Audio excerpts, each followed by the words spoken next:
They ain't gonna like this one.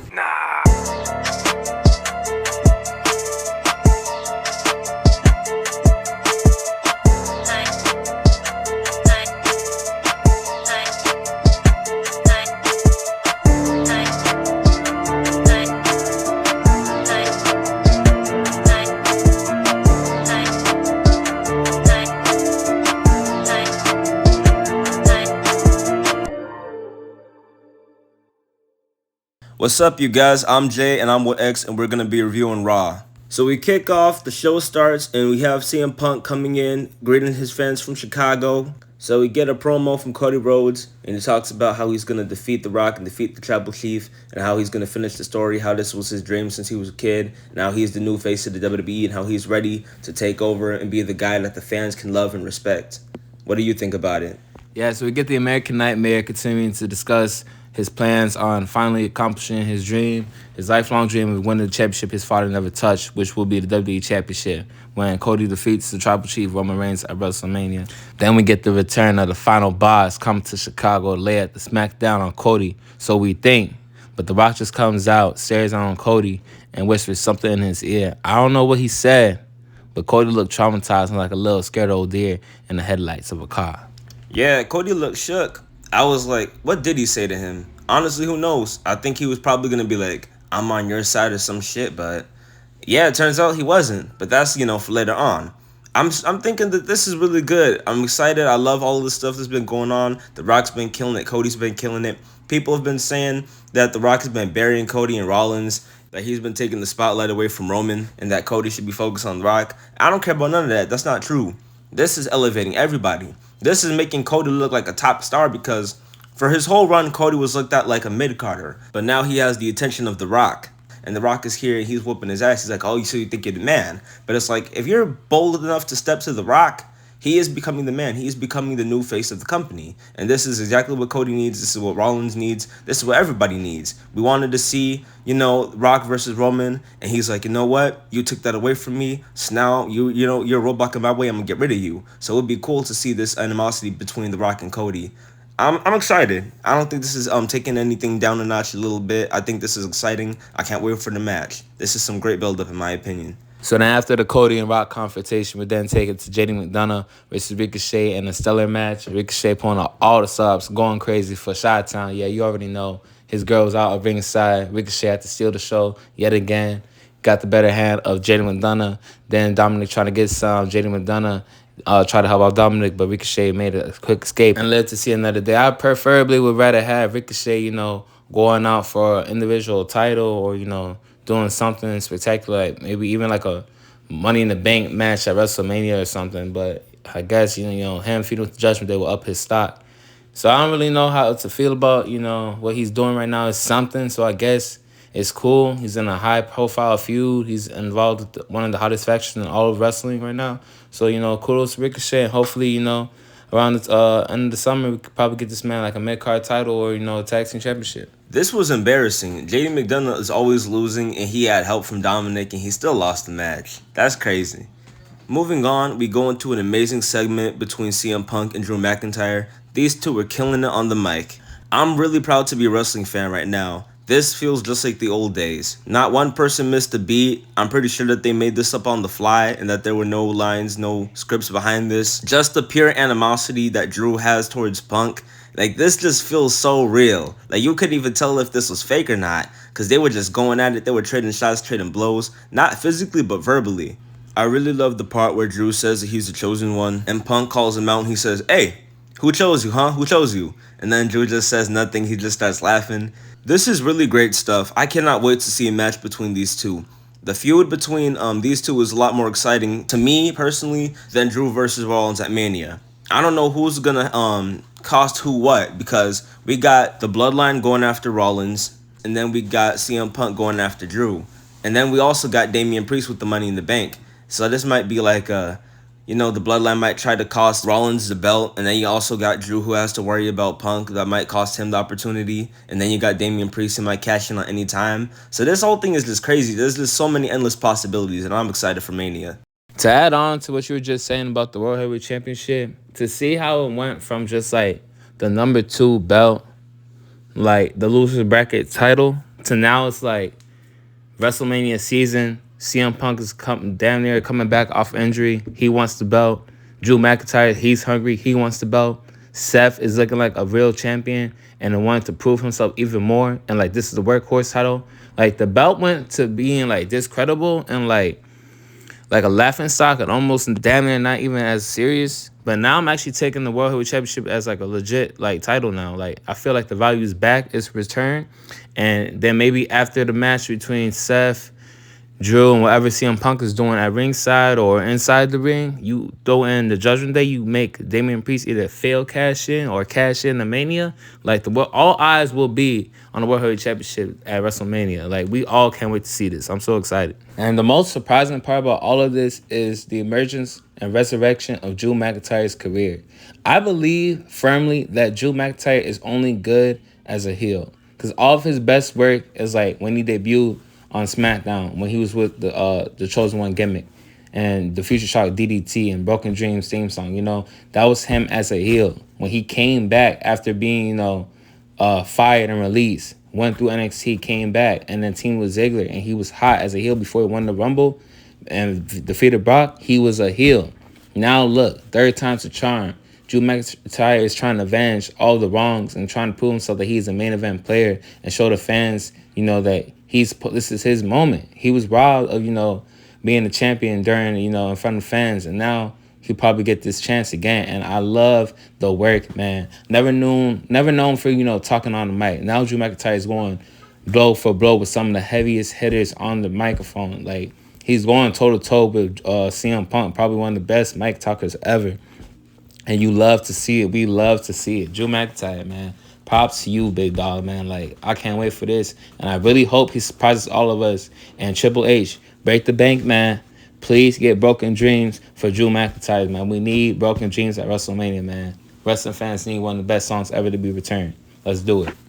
And I just want to say, Rollins didn't add anything to this promo. I really don't know why they had him come out. He said a whole lot of nothing. These two were just killing it, and I felt like he just got thrown in the mix. He just so happened to be at the right place at the right time when these two were cutting one of the most iconic promos and then, one of the most iconic segments of this newer era. And Drew, he's also really doing some cool stuff behind the scenes, teasing that he might not return. Oh, his contract's expiring. Like, we all know that he's going to stay in WWE and do some big shit. They're not going to let him go to AEW.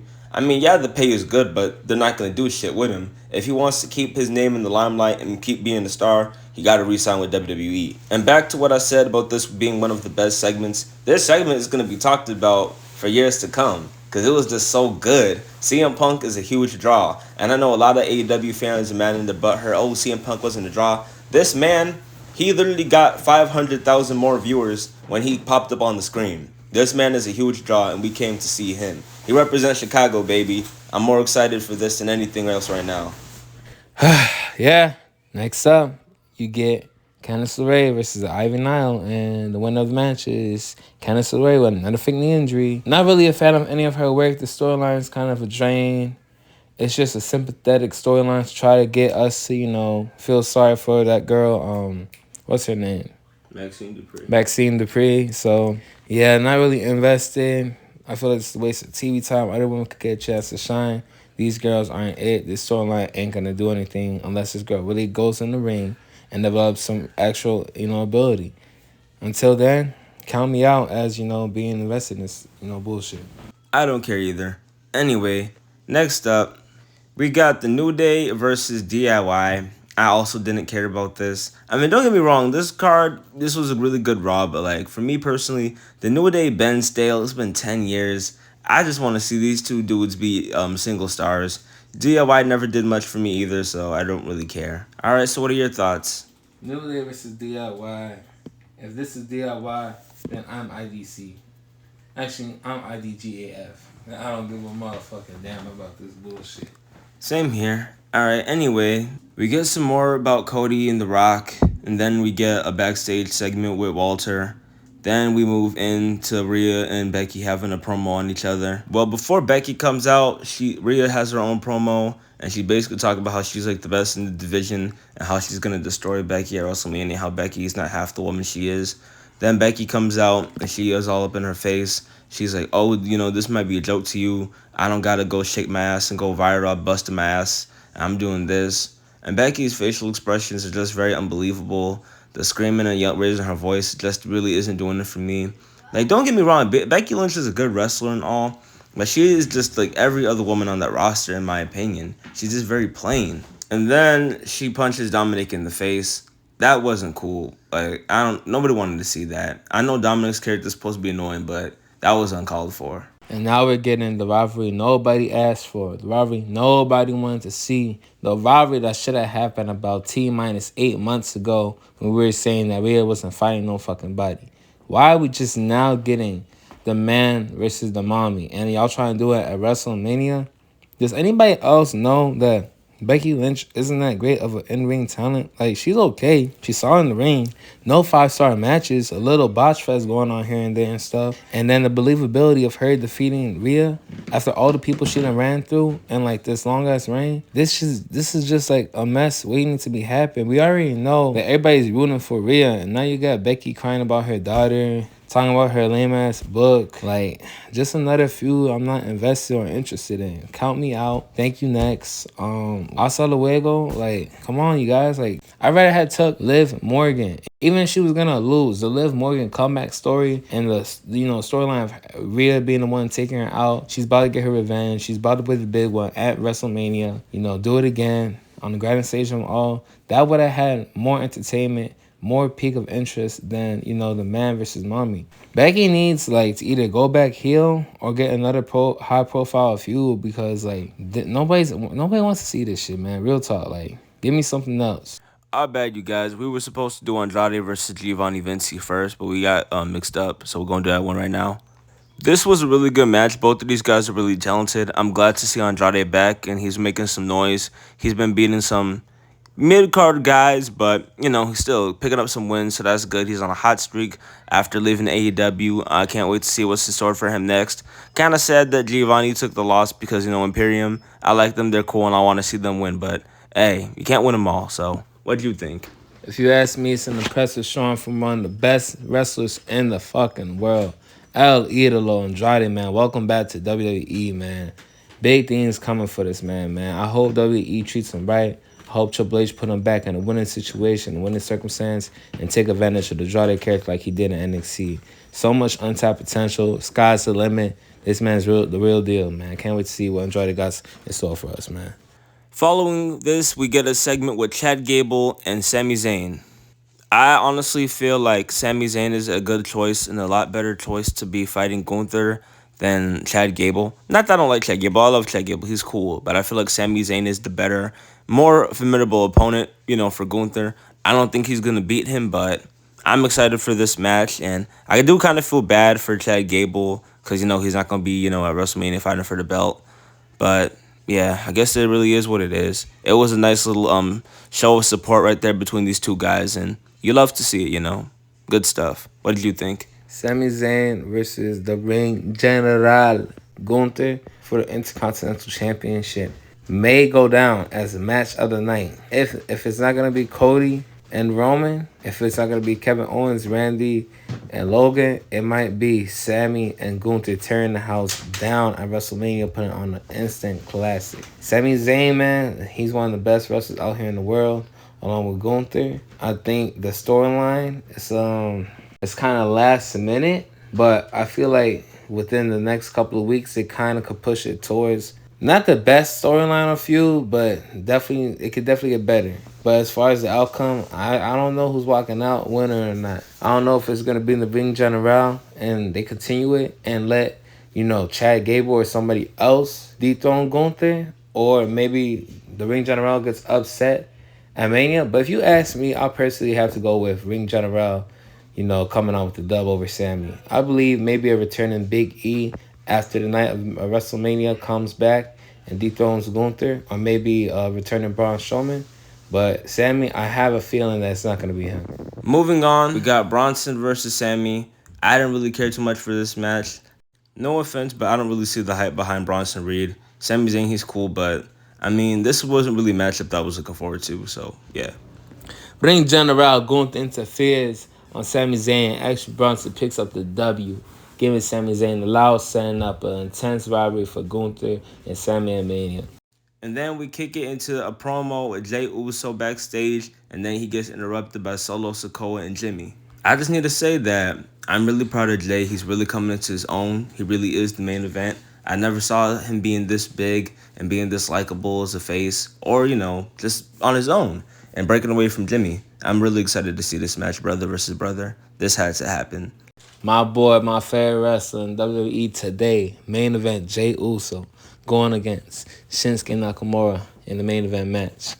How you feel about this, man? I like both of these dudes, but it really hurts to see Shinsuke take the L. Because I remember I was a huge fan of him when he debuted in NXT. And he has never been the same since he came up to the main roster. His career has been a joke. He hasn't been making any noise. He hasn't made any waves. He's just been losing. Like, this man was NXT champion. He had a larger-than-life persona, larger-than-life entrance. And, like, all of that has just gone away. I mean, he had, like, a cool little feud with Cody for a while, but even he lost that one. So I just want to see him back on top again, or doing something a little bit more productive. I don't want to see him jobbed out. Then after Jay wins, Jimmy and Sikoa come out to attack Jay, but then they also get attacked by Seth Rollins and Cody Rhodes. Then this whole thing leads into a fight backstage between Sikoa and Cody, and then The Rock gets his hands on Cody. He whoops his ass. Man, the People's Champion has resurrected wrestling, man. The Rock coming back, and he really is cooking, man. This is the best stuff in years.